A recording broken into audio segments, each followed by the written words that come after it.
بافت رو شروع بکنی، من یه سری زیرسازها برای بخشایی از پارچم انجام دادم. میخوام این زیرسازها رو به شما هم بگم که اگر دوست داشتین انجام بدین، اجباری نیست، ولی انجام دادنش توی خروجی کارتون خیلی تاثیر داره. اولین زیرسازی که انجام دادم اینه که اومدم قسمت سجاف جلو رو انداختم روی لایه کاغذی. این لایه های کاغذی فرانسه که متری هستن، به راستا اینها هم ترکی دارن. این قسمت ترکیشه، من به راستا انداختم روی لایه کاغذی و بدون اینکه زاپاس دوختی براش در نظر بگیرم این رو برش زدم و چسبوندم به سجاف قسمت جلو. ببینین دیگه اینجا زاپاس دوخت نداره، زاپاس دوخت براش نذاشتم، چون اگر زاپاس دوخت میذاشتم اینجا خیلی سنگین میشد موقع دوختن. قسمت سجاف جلو رو هر دو سمتش اومدم از این لایه کاغذی زدم. برای قسمت لاسکنه هم یک تکه رو، ببینید ما 2 تا لاسکنه داشتیم که یکیشو من از پارچه ساده در آوردم، یکیشو از پارچه‌ای که رنگ خود لباسم هست. روی این تکه هم باز اومدم و از راستا توی راستا قرارش دادم قسمت الگوی لاسکنه رو و برش زدم بدون اینکه زاپاس دوخت در نظر بگیرم و بعد چسبوندم به قسمت لاسکنه یا پشت یقم. این هم برای قسمت لاسکنه که این کار باعث میشه ایستای فوق‌العاده خوبی یقه من پیدا کنه. حالا شما اگر لایه کاغذی نداشتین، سعی کنید اگر میخواین لایه کاغذی استفاده کنین حتما لایه کاغذی فرانسه باشه، چون خیلی لایه با کیفیتیه و خیلی راحت چسبیده میشه. برای چسبوندنش هم فقط از اتوی داغ استفاده کنید، به هیچ عنوان نباید بخار بدین. یه مقدار مراحل اتو در واقع چسبوندن و اتو گذاشتنش طولانی تر از پارچه های لایه های حریره، ولی مثل همونه اتوی داغ میدیم و یه مقدار بیشتر نگهش میداریم. اگر که لایه کاغذی نداشتین میتونید لایه حریر هم استفاده کنین، یعنی 2 بار قسمت سجاف و یکی از قسمت های لاسکنتون رو 2 بار لایه پرشین یا لایه حریر بزنید.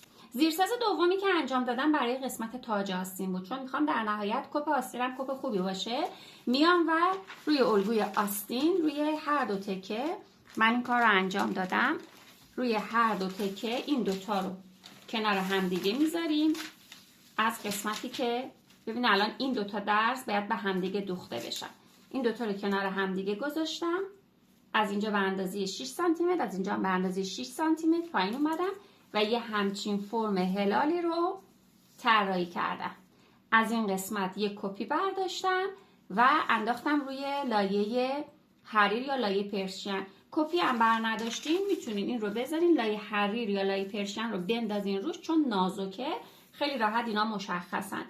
و از این قسمت شما روی لایه حریر یا لایه پرشینتون برش میزنین، 2 تا که برای 2 سمت باشه و بعد زاپاس دوختاشو براش در نظر میگیرین و میچسبونید روی قسمت کاپ آستینتون. ببینین الان این قسمت ها 2 بار لایه شده، ببینین،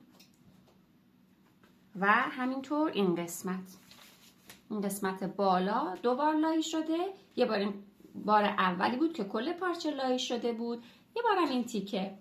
این کار باعث میشه موقعی که دارم آستینم رو وصل میکنم و دارم خوردش میدم ایستایی آستینم خیلی خیلی زیبا بشه. خب قسمت بعدی که انجام دادم اومدم و برای حلقه های آستین هم زیرساز آماده کردم. ببینید اومدم روی قسمت الان الگوی جلوی شماره 1 اومدم جلوی شماره 1 رو از این قسمت سرشانه به اندازه 5 سانتی متر داخل رفتم و از قسمت کف حلقه اون تکش رو هم میذارم کنارش.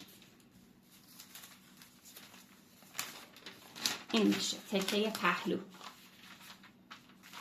پهلوی جلو رو هم موقتا گذاشتم کنار هم دیگه به این فرم. این قسمت هم که درز زیر بغل بود که بعد ما اومدیم این رو به هم دیگه چسبوندیم. از اینجا به اندازه 6 سانتی متر 5 سانتی متر هر چقدر که دوست داریم پایین میان یک فرم گرد و هلالی به این صورت طراحی بکنیم و اینجا هم که به اندازه 5 6 سانتی متر رفتم این رو هم به همین ترتیب اینجا رو هم ادامه بدین. قسمت الگوی پشت رو هم بیارید الگوی پشت رو هم میذارم کنار این قسمت و از انتهای سرشانه اینجا هم به اندازه 5 سانتی متر میرم داخل و این خط سبز رو طراحی میکنم. یه طراحی خیلی ساده. و بعد مجدد این قسمت ها رو میتونم کپی بردارم یا میتونم لایه‌ای رو بندازم روی این قسمت ها و این قسمت ها رو روی لایه‌ای برش بزنم و بچسبونم به محلشون. ببینین الان من این قسمت رو اومدم در هر دو سمت لایه زدم. قسمت پهلو رو همینی که اینجاست رو کپی کردم انداختم روی لایه حریر و این رو هم چسبوندم. زاپاس دوختش هم در نظر گرفتم و چسبوندم برای قسمت پشتم به همین ترتیب. اینم از قسمت پشت، قسمت حلقه ها رو اینها رو چسبوندم. این کار باعث میشه که چون ما برای آستینمون کاپ آستینمون اومدیم زیرساز درست کردیم، این کار باعث میشه که قسمت حلقه های آستینمون هم خیلی خوب و زیبا بیسته و متناسب باشه با اون زیرسازی که برای تاج آستین انجام دادیم. این مرحله های زیرساز تاج آستین و حلقه آستین دل بخواهه، ولی اگر باشه خیلی بهتره. و کار بعدی که کردم اینه که اومدم قسمت پایین لباس رو هم در قسمت بالتنه جلو، هم پهلوها و هم پشت، یک نوار از راستای لایه حریر یا لایه پرچین یک نوار بریدم. این نواری که اینجاست، این نوار پهناش به اندازه من 3 سانت زاپاس دوخت گذاشته بودم. 3 سانت رو ضرب در 2 کردم، منهای 1 کردم، یعنی به اندازه 5 سانت. این یک نوار 5 سانتیه. چرا منهای 1 میکنم؟ برای اینکه وقتی کار برمیگرده این قسمت لایی پیدا نباشه. پس یک نوار 5 سانتی برش زدم از قسمت راستا، یعنی اینجایی نواری که من برش زدم راستا بود، از راستا این نوار رو برش زدم و به پایین تکه های جلو، قسمت پهلو و قسمت پشت تماما این لایی رو چسبوندم. این کار باعث میشه وقتی که شما و بعد هم تا کردم به اندازه زاپاس دوختی که داشتم. 3 سانت زاپاس دوخت داشتم، این 3 سانت رو تا کردم و اتو کردم و پرسش کردم. این کار باعث میشه که پایین لباس شما خیلی زیبا بیسته. همین نکات ریزن که کار شما رو متفاوت میکنن با کارهای دیگه و به اصطلاح کارتون رو مزونی میکنن. خب دیگه نکته ای نمونده، حالا باید بریم برای مرحله دوخت. اولین قدم دوخت اینه که بیام برش ها رو به همدیگه وصل بکنم و بعد تا کار سباکه جیب رو بدوزم. الان من باید بیام برش پهلو رو به بالا تنه جلو وصل بکنم. اگر که پارچه شما پارچه طرحداری نیست، مثل من پارچه چارخونه‌ای نیست، نقاط موازنه‌ای که داشتین مثل خط کمر و خط باسن رو روی همدیگه میذارین، این رو فیکسش میکنین و میدوزین. اما از اونجایی که پارچه من یک پارچه طرح داره و من میخوام موقعی که کار رو برمیگردونم این خطوط و طرح‌ها در راستای همدیگه باشن و به این صورت بالا و پایین نباشم، باید کنترل بکنم طرح‌ها روی همدیگه قرار بگیرن. میام و از این قسمت پایین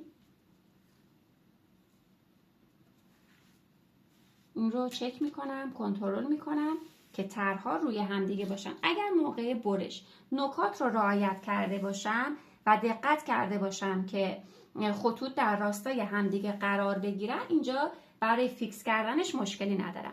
یه نکته دیگه، این تکه پهلو به خاطر اینکه این قسمت بالاش تقریبا شبیه همه، شما موقعی که الگو رو روی پارچتون میندازین حتما قسمت پشت و جلو رو مشخص بکنید. من اینجا یک علامت زدم، یعنی قسمت پشت، میدونم که این باید به تکه پشت توی بالا تنه من وصل بشه. حالا میام و این رو با هم دیگه فیکس میکنم. ببینیم وقتی میخوام فیکس کنم باید چک بکنم که این خطوط در راستای همدیگه باشن. الان ببینید این راه و این راه در امتداد همدیگه هستن. اینجا رو سوزن میزنم، دونه دونه تمام این خطوط رو من اینجا سوزن میزنم. الان این خط و این خط. فعلا به این قسمت هلال کاری ندارم. بعد میگم که این قسمت هلال رو چجوری باید فیکس کنیم. فعلا تا اینجا، چون به قسمت هلال که میرسه خب قطعا یک مقدار این خطوط دیگه مثل این خطوط صاف روی هم دیگه قرار نمیگیرن تو قسمت هلال. ببینید الان این یک کوچولو، این باید بیاد این ورتر. تا پایین من این کار رو سوزن میزنم. شما اگر کارتون کاریه که چارخونه است و یا راه داره، باید با دقت تمام این گوشه ها رو سوزن بزنید که موقع دوختم جابجا نشه. ببینید الان این دوتا در مسیر همدیگه هستن، این خط و این خط. خب سر تا سر این قسمت که فیکس شد و دیگه من مطمئن شدم که راههایی که دارم طرحام توی راستای همدیگه هستن، حالا میخوام این قسمت هلال رو فرم بدم توی برش های عصایی یا برش هایی که شبیه عصایی هستن و هلالن. من این رو به این صورت نمیتونم تنظیم بکنم. این قسمت حالت هلال داره، این قسمت هم حالت هلال داره و هلالاشون هم برعکس هم دیگه هستن. پس من این رو باید با دستم به این صورت به فرم هلال بگیرم و چک بکنم که ببینم این قسمت انتهای اینجا، این نوک‌تیزی اینجا قرار کجا قرار بگیره. ببینید این قسمت انتهای این نوک تیز قرار اینجا قرار بگیره، اینجا قرار بگیره. توی الگوی من این قسمت پهلو رو من از اینجا برش زدم، پس قرار اینجا قرار بگیره که میشه این نقطه. وقتی من الگو رو بذارم میشه این نقطه. ببینید میشه اینجا. پس با سوزن این رو میذارم اینجا.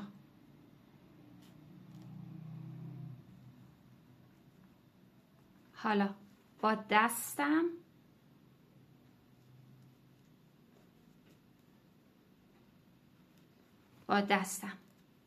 به این صورت بهش فرم میدم. اگر که مبتدی هستین حتما این قسمت رو کوک بزنید اگر تا حالا برش عصایی ندوختین. این قسمت رو ببینید من به چه حالتی دارم فرم میدم. به همین حالت هم زیر چرخ میذارم، اصلا نمیکشمش، اصلا صافش نمی کنم. به این صورت.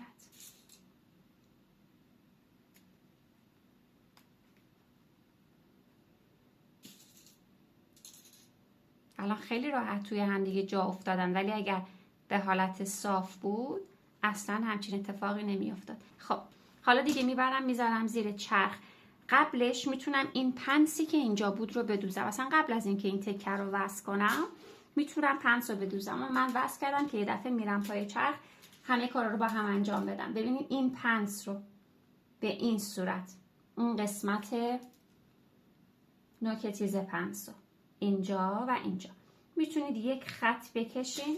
اگر که نمیتونین همینجوری تنظیم بکنین، اینجا رو یه خط بکشین و از این خط تا بزنید. حالا باید اینجای پنس من اینو پر رنگش کنم که بهتر دیده بشه.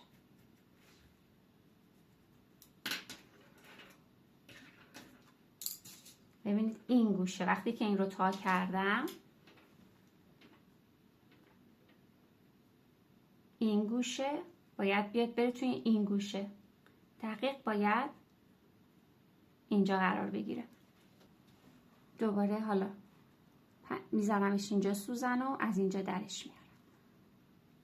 خب میتونید کوک بگیرید، میتونید برای اطمینان خاطر اگر میترسین که دقیق در نیاد کوک بگیرید. دوباره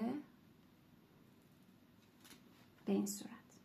بعد همین مسیر رو باید بدوزم. خب اون یکی تکه رو هم من به هم دیگه وصلش کنم و دیگه بریم پای چرخ و دوخت رو شروع کنیم. دوخت لباس رو با دوختن پنس ها شروع میکنیم. برای دوخت پنس از قسمت بیرون باید دوخت رو شروع کنیم بیایم بعد تا انتها.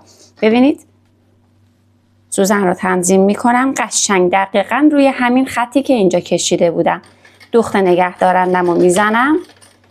سوزن ها رو فعلا در نمیارم، آروم آروم که بهش نزدیک شدم سوزن ها رو دارم در میارم. یه دفعه سوزن رو نمیکشم بیرون که تنظیم دوتا خط پنسم جا به جا بشه.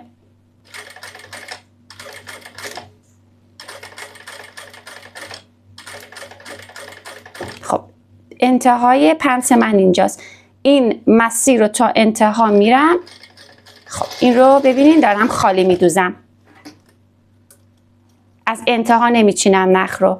یه حدود 10 سانتی متر نخ میذارم و این رو قیچی میکنم. این نخی که این انتها هست به صورت تابیده شده است و همین باعث میشه که دیگه این پنس باز نشه. خب حالا میام و این برشی رو که فرم عصایی داره و برشی بود که مال پهلو بود رو میدوزم. یه دوغ همیشه برای اینکه بتونین بهتر تنظیم بکنین، اون تکه‌ای که برش عصایی داره و تکه کوچیک‌تره سمت رو باشه.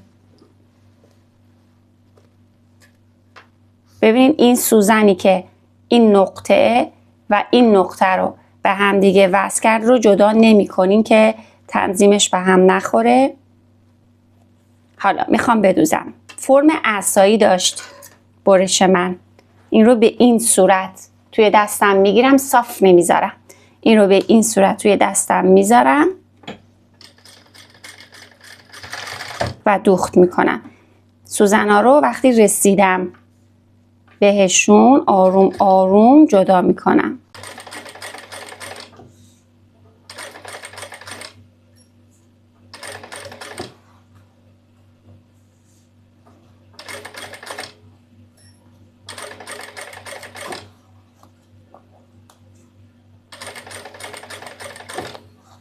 تا زمانی که این قسمت هلال تمام نشده کار باید به این صورت به فرم هلال توی دستتون باقی بمونه.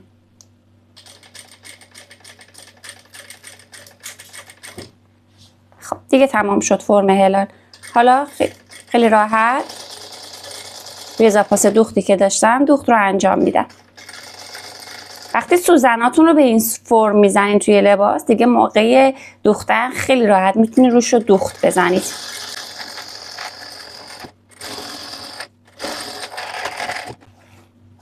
خطوط دقیقاً در راستای همدیگه قرار دارن و من هدفم از اون همه دقت و حساسیتی که داشتم این بود که این خطوط در یک راستا باشن. این وقتی یه اتو بشه دیگه اصلا حتی این قسمت هم مشخص نیست و انگار اینا همه در یک مسیر راستا قرار دارن. خب اون سمت رو هم بدوزم و بریم برای اتوکاری پنس. قبل از اینکه اتوکاری رو شروع بکنم میام جای دهانه جیبی رو که روی دوتا تکه مشخص کرده بودم با کوک این قسمت رو کوک میگیرم که وقتی اتو زدم چون از خودکار حرارتی استفاده کردم این علامت پاک میشه. خب حالا باید بیام و این پنس رو اتو کنم. اگر از پارچه ظریفی دارین استفاده میکنین، پارچه‌تون پارچه سبکیه، شما موقعی که میخواین این پنس رو اتو بزنین پنس رو به یک سمت میخوابونین و اتو میزنین. اما الان چون من پارچه‌ای که استفاده کردم نسبتاً ضخیمه، لایی هم زدم و بعد میخوام یه آستر هم روش بزنم، میام و این پنس رو اصلا کلا قیچیش میکنم و سبک میکنم. ببینید این قسمت وسط رو، وسطی که داره رو باز میکنم. خب حالا تا کجا؟ تا جایی میبینی من نوک قیچی رو میبرم که جا داشته باشه من این پنس رو باز کنم. بقیهش رو هم از این نخچین استفاده میکنم. میخوام تا خود این انتهای پنسم اینجاست این برش رو انجام بدم، این پنس رو راحت باز کنم و اتو بزنم. چون پارچه ضخیم اگر بخوام بخوابونمش به یک سمت خیلی سایه میندازه و خیلی ضخیم میشه. حالا این اضافات رو هم میتونم قیچی کنم. اگر شما پارچه‌تون هم یه کوچولو یه مقدار ضخیم بود ولی نمیخواستین جلو رو آستر بزنین، اصلا این کار رو انجام ندین. پنس رو بخوابونین به یک سمت و دوخت بزنین، چون اگر آستر نداشته باشه خب اینجا زیبا نیست که اینجوری باز باشه. خب حالا اتو میکنم. حالا راحت این رو باز میکنم. اتوکاریمون رو باید جوری انجام بدیم که هیچ فضای سینه‌ای این قسمت ایجاد نشه. خب اول اتو رو دارم میذارم و این رو باز میکنم.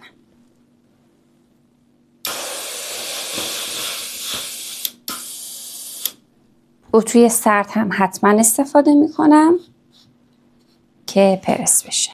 خب ببینین الان اینجا من یک مقدار ببینین فضای سینه دارم. من این فضا رو نمیخوام. باید این فضا رو با اتوکاری به خورد پارچه بدم. پس میام با اتوکاری این فضا رو به خورد پارچه میدم، به تار و پود پارچه میدم.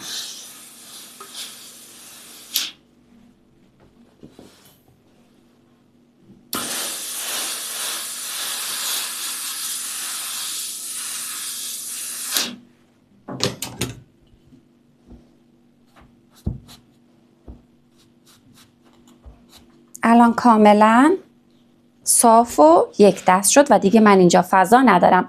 دلیل اینکه ما میمدیم و این پنسی رو که داشتیم، حالا یا توی سرشانه بود یا زیر حلقه بود، کمش میکردیم به خاطر این بود که ما بتونیم خیلی راحت با اتو کردن این فضا رو به خورد پارچه بدیم که گفتم تا 5 سانت رو میتونیم. اگر فضای پنسمون 5 سانت بود، بیشتر از اون رو که حالا توی آموزش هایی که دادم باید منتقل کنیم یک بخشش رو به قسمت های دیگه. خب این قسمت کاملا صاف شد. حالا میام و درز پهلو رو اتو میکنم. درز پهلو رو وقتی میخوام اتو کنم، یک بار به همین حالتی که 2 تا درز روی هم هستن اتو میزنم،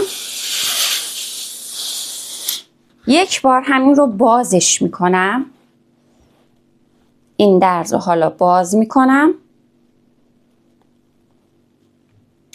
اتو میزنم.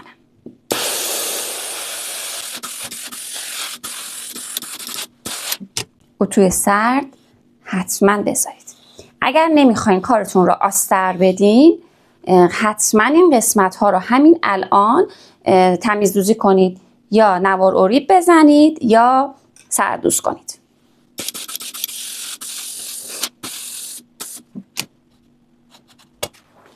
خب حالا این قسمت رو باید جوری اتو کنم. اینجا باز ببینید من یه مقدار فضای سینه دارم که کلا این فضا، پس میخوابونمش روی یک سطح صاف. دیگه از بالشتک یا ژانت اینجا استفاده نمی کنم.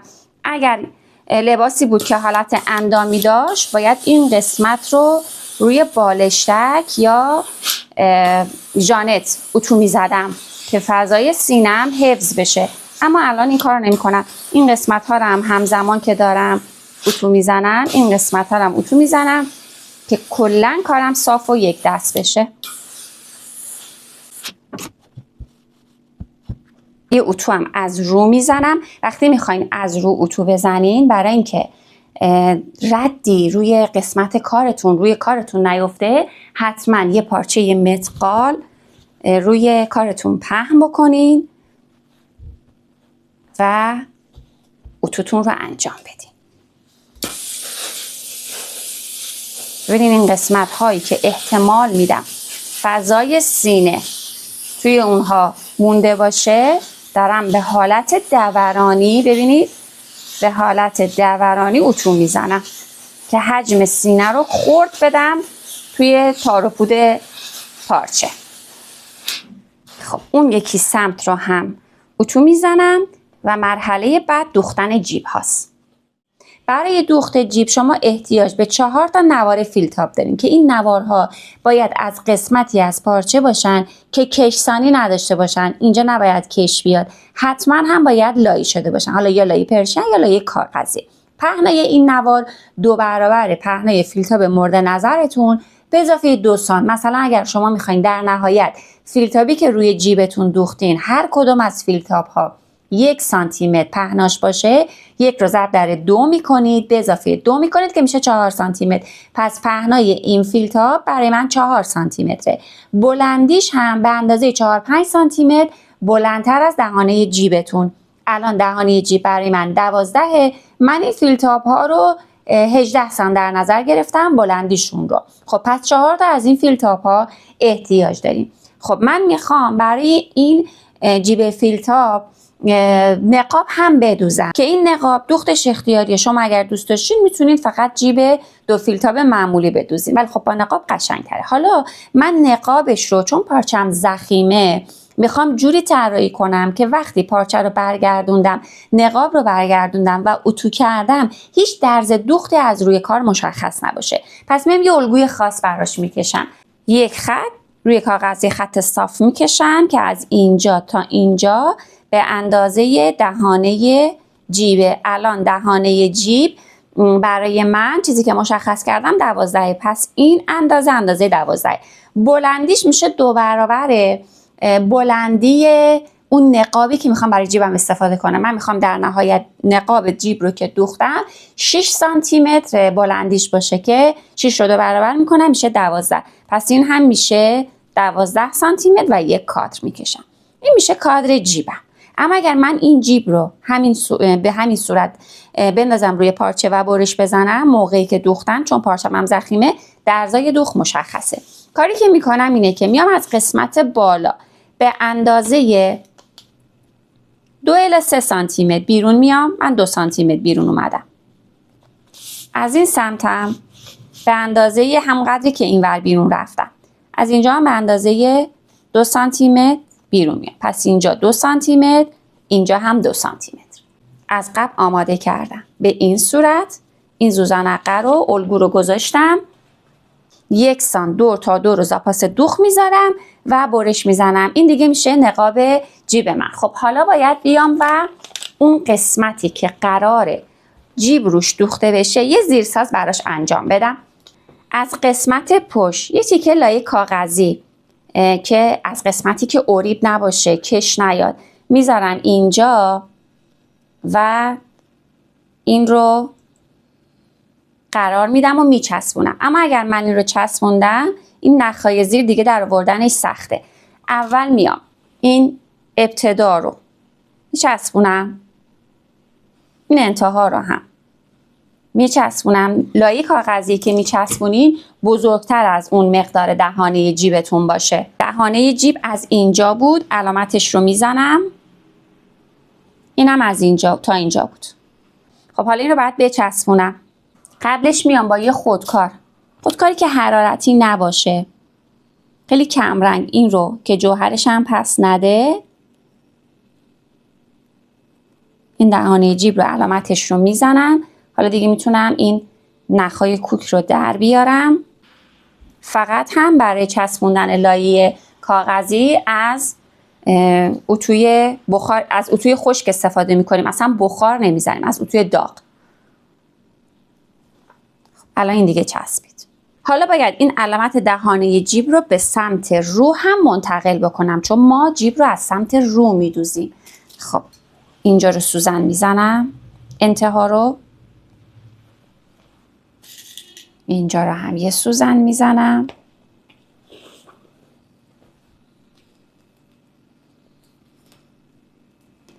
با خودکار حرارتی اینجا رو علامت میزنم، اینجا رو هم علامت میزنم. دقیق اون قسمتی که سوزن بیرون اومده. بعد این دوتا علامت رو، خب من یه کار دیگه همیشه میکنم، میام این مسیر رو هم دوتا سوزن میزنم که خطی که میکشم دقیقاً روی همین خطه در بیاد.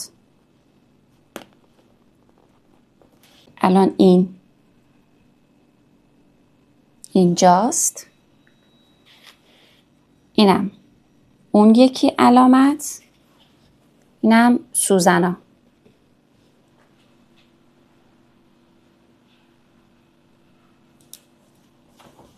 اینم این یکی سوزن.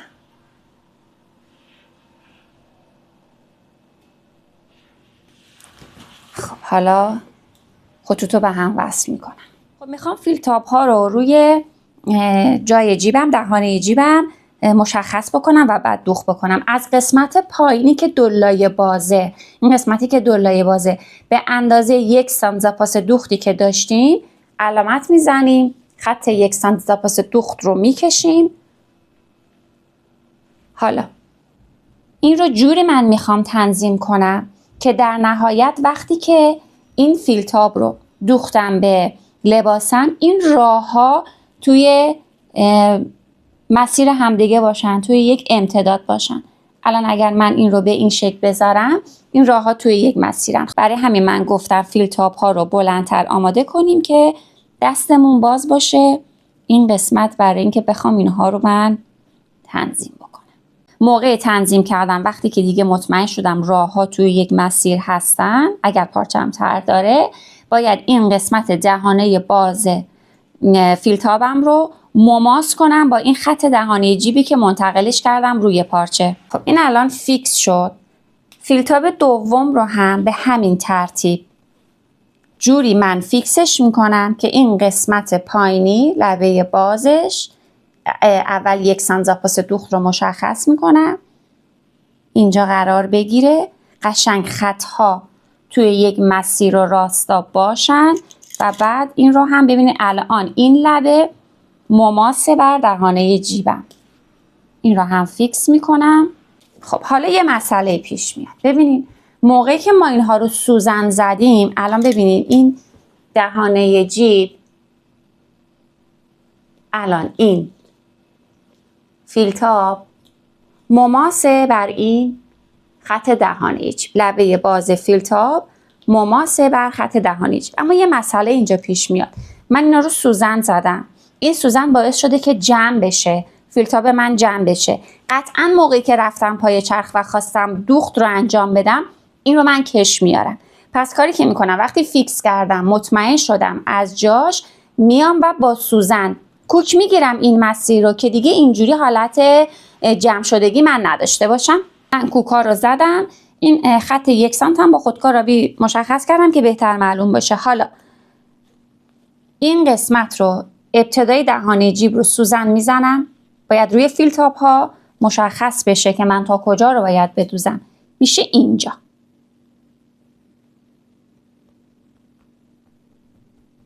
این میشه یک سر دهانه جیب.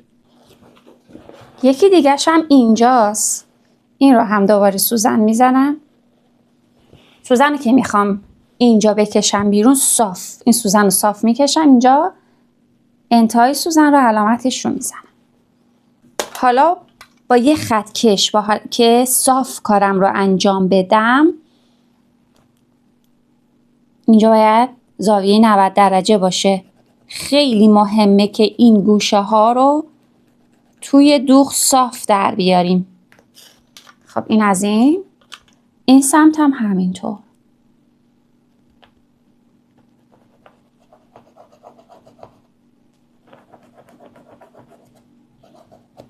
الان دیگه مشخص شد که فضای جیب فیلتاب من کدومه. این قسمت مستطیل، کادر مستطیل شکل فضای جیب منه و دهانه جیب رو باید توی این فضا بدوزم. ببینید این قسمت الان دیگه اینجا فضای جیبه. خب بریم برای دوختش. برای دوخت جیب فیلتاب شما اگر نمیخواین برای جیبتون درب جیب بذارین یا نقاب جیب بذارین، این مستطیلی که کشیدیم از این بالا دقیقا این خط رو میدوزید، این قسمت کادر پایینم دقیقا این خط رو میدوزید.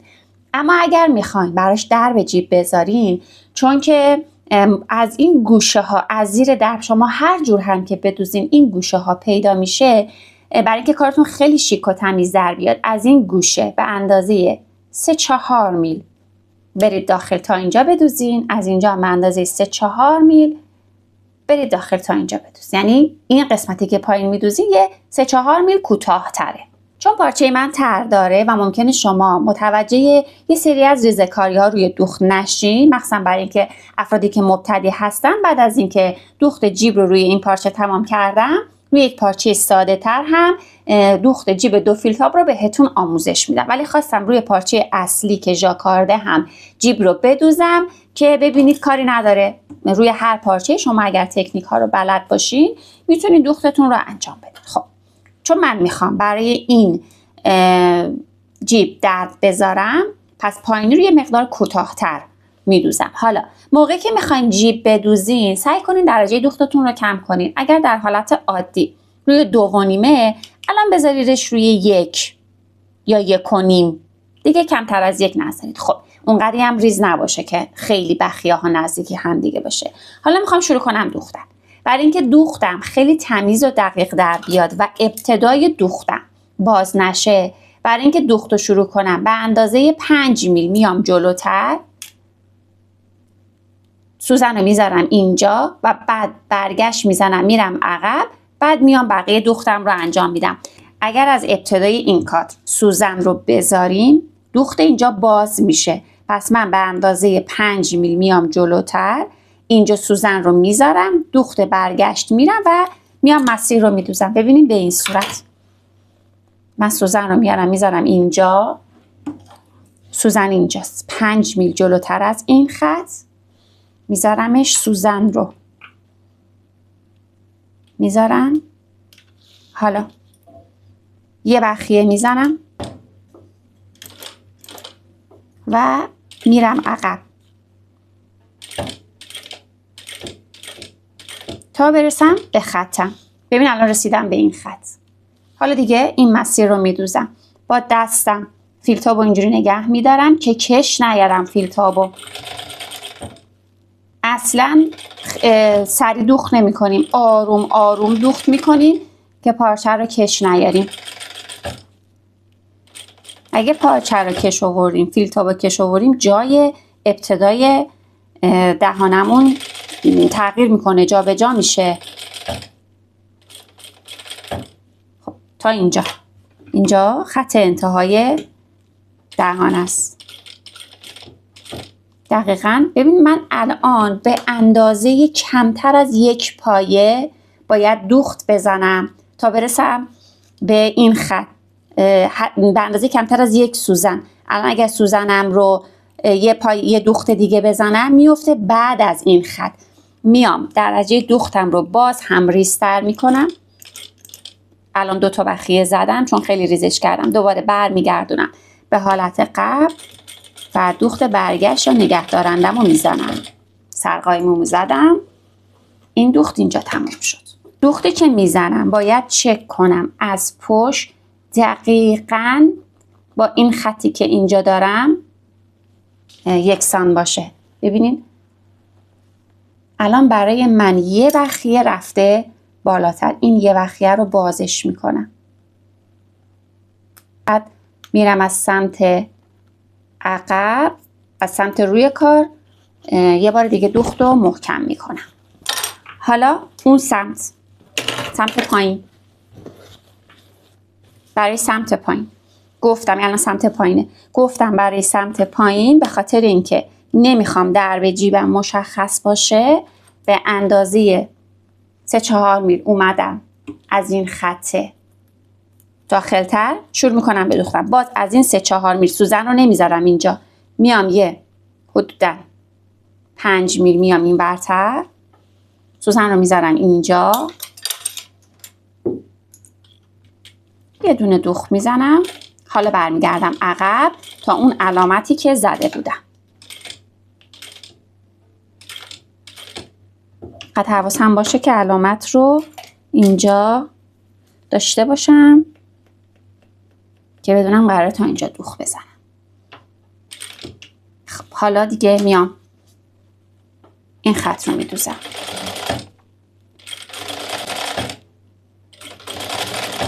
تمام این نکات و ریزه‌کاری ها کار شما رو تمیز میکنه. پس حوصله داشته باشین و با آرومی جیب رو بدوزین، اصلا عجله نداشته باشین. خب اینجا رو هم باز ببینید به اندازه این 3-4 میلی که اومده بودم تا اینجا میدوزم، تا انتهای کادرم نمیدوزم.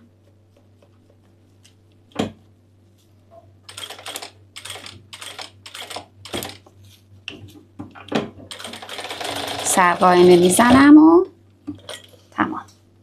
ببین اینجا هم باید این بالا رو دقیقاً تا اینجا دوختم که دوخت من دقیقاً تا همون نقطه است. اینجا هم که ببینین کمتر دوختم، پایین رو کمتر دوختم. خب حالا من باید این خط وسط رو، این خط رو چرت بزنم. خب برای چرتش حدوداً 1.5 سانت روی این خط قرمز رنگ میام داخل. از اینجا هم 1.5 الی 2 سانت میام داخل. این رو به گوشه این دوختی که اینجا داشتم وصل میکنم. از اینجا هم به گوشه این دوخت. این رو هم به اینجا، نه هم به اینجا و چرت میزنم. خیلی دقت بکنید قبل از اینکه چرتتون رو بزنین چک بکنین که این گوشه ها دوختاش دقیق باشه. اینا دوختاش دقیق باشه، چون اگر چرت زدین دیگه نمیتونید کاری بکنید. خب من برم قیچی رو بیارم و این رو چرت بزنم. فیلتابا رو بدیم کنار. این رو به این صورت اول چرت میدم اینجا. خب حالا قیچی رو میدم اینجا و این خط رو حواسم هست با دستم از زیر فیلتابا رو دادم کنار که فیلتابا رو لبشون رو قیچی نکنم. میام تا اینجا، به اینجا که رسیدم این خط رو قیچی میکنم. قیچی که اینجا میزنم، چرتی که اینجا میدم خیلی باید دقیق باشه، دقیقاً تا خود سر دوختم باشه.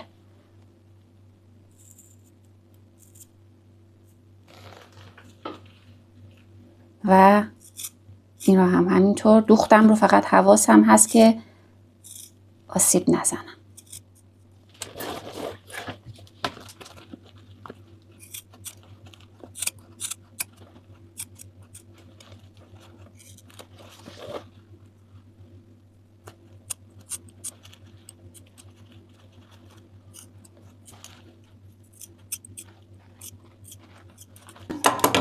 میتونین این قسمت‌های انتهایی رو اگر که سوزنتون نمیرسه از بشکاف، فقط خیلی دقت کنین تو این کار، اگر که ممکنه خراب کنه اصلا از بشکاف هم استفاده نکنین. من بشکاف رو میذارم این ته و این 1-2 میل مونده رو با بشکاف باز میکنم. حالا این رو میدم به سمت داخل. نخهای کوک رو همه باز کنید.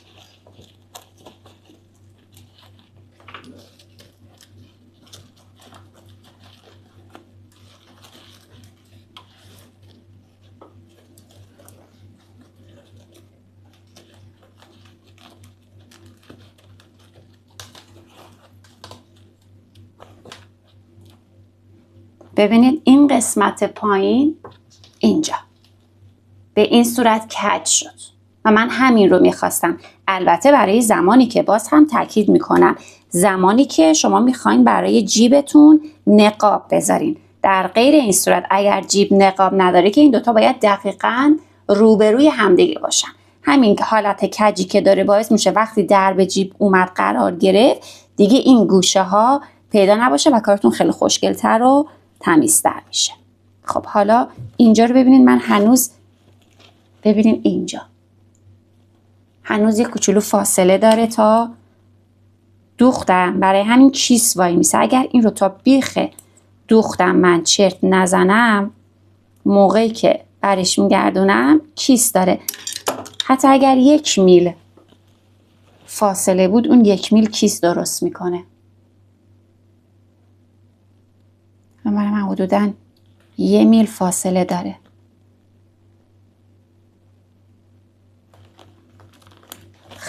الان خوب شد.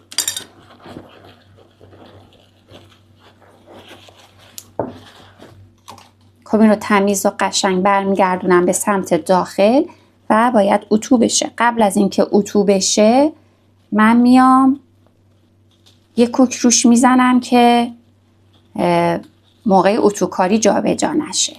حالا میام سراغ دوختن نقاب جیب. این زوزنقه‌ای که درست کرده بودم باید این گوشه هاش رو به هم دیگه بدوزم. اینجا این زاویه باید روی این زاویه قرار بگیره. قشنگ زاویه ها رو فیکس میکنم.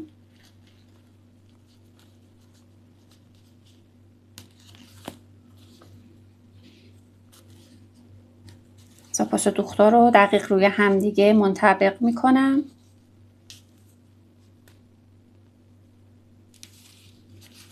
به این صورت. اینجا هم دوباره این زاویه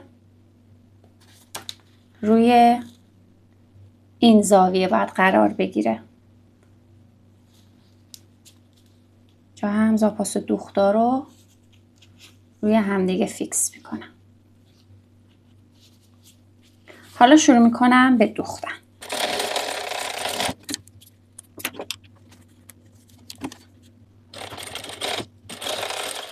این الان شد درب جیبم. ببینید این رو دوختم و اتو کردم اینجا. این اتوه و میفته پشت کار. وقتی من نقاب رو بدوزم از رو هیچ جای دوختی از این پهلوها و از این پایین جای دوختی مشخص نیست. خب دهانه جیبی رو که کوک زده بودم، اول میام این قسمت رو من باید فیکس کنم. این رو میدم کنار. وقتی که اتوش رو زدم این رو میدم کنار قبل از اینکه نقاب رو بدوزم. اینجا یه حالت مثلثی داریم. این مثلثی رو وقتی تا کردم اینجا یه خط تا افتاده، خط اتو افتاده. از این گوشه تا این گوشه رو میدوزم، زیر چرخ میذارم و میدوزم. از این بالا، بالای فیل تاب میام. نیازی هم نداریم سر قائمه بزنیم چون دیگه از اون بالا داریم میایم، دوختمون باز نمیشه. قشنگ روی این خط رو، این گوشه ها رو ببینین، این گوشه ها تا این گوشه میام و میام بیرون.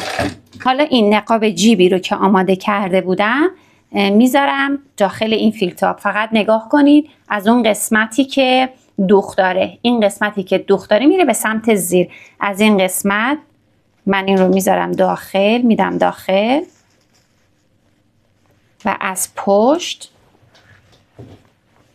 الان این لبه جیبه میارم و با لبه بالای فیل تابم فیکسش میکنم. خب حالا از این قسمت شروع میکنم به دوختن. ببینین دوخت قبلی من اینه. من از روی این نمیخوام بدوزم. از یه مقدار بالاتر شروع میکنم و نقاب جیبم رو متصل میکنم به فیل تابم. از بیرون شروع میکنم که احتیاج به سرقائمی نداشته باشه.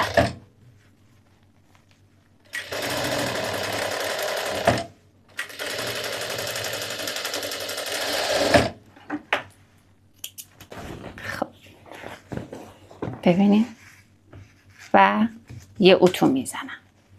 ببینین این مقداری که من اینجا کمتر دوختم باعث میشه وقتی که دهانه جیب برمیگرده از این قسمت گوشه جیب مشخص نباشه. خب حالا باید کیسه های جیب رو بهش وصل کنم. اول یه اتو روش میزنم روی این قسمت و بعد کیسه ها رو بهش میدوزم. برای دوخت کیسه جیب اگر میخوام کیسه جیبم یک تکه باشه، یعنی مثل من اینجا دیگه درز دوخت نداشته باشیم، خب یک تکه برش میدارم. بلندی کیسه جیبم رو هر چقدر که میخوام در نظر بگیرم 2 برابرش میکنم به اضافه 2 سانت میکنم. مثلا اگر میخوام بلندی کیسه جیبم در نهایت 15 سانت باشه ضرب در 2 میکنم میشه 30 به اضافه 2 سانت میکنم میشه 32 و پهناش هم میشه حدودا 4-5 سانتی متر بزرگتر از دهانه جیبم. دهانه جیب مثلا برای من 12، این پهنا رو 5 سانت بیشتر میگیرم 17 در نظر میگیرم. این برای زمانی که میخوام کیسه جیب یک تکه در بیاد و این پایین درز نداشته باشه. اما اگر مقدار پارچه کمه و میخوام کیسه جیبم رو درز بدم این پایین، میام و کیسه ها رو جوری انتخاب میکنم که یکی از کیسه ها به اندازه بلندی کیسه مورد نظرم باشه. مثلا میخوام کیسه جیب من 15 سانتی متر باشه، به اضافه 2 سانت پاس دوختش میکنم میشه 17.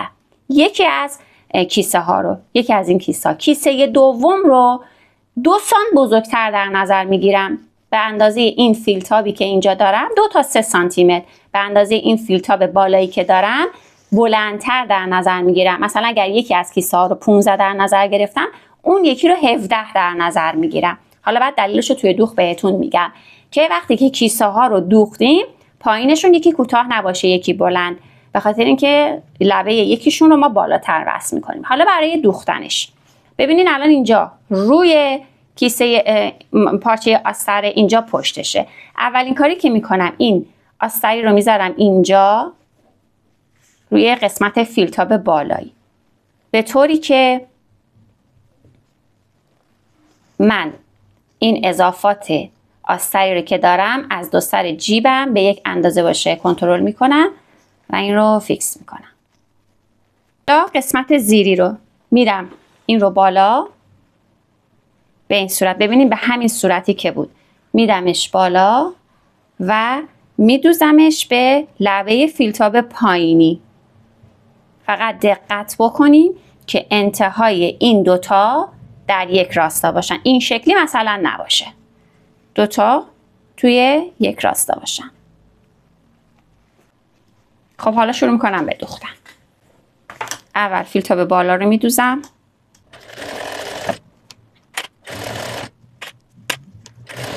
خب حالا کیسه پایینی رو هم.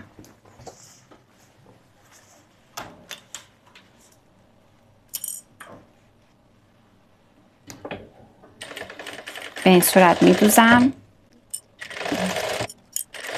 بالا و پایین کیسه جیب رو که دوختم، حالا بعد پهلوها رو بدوزم. کیسه جیب رو میدم به سمت پایین. خیلی حواستون باشه که کیسه به سمت بالا نباشه.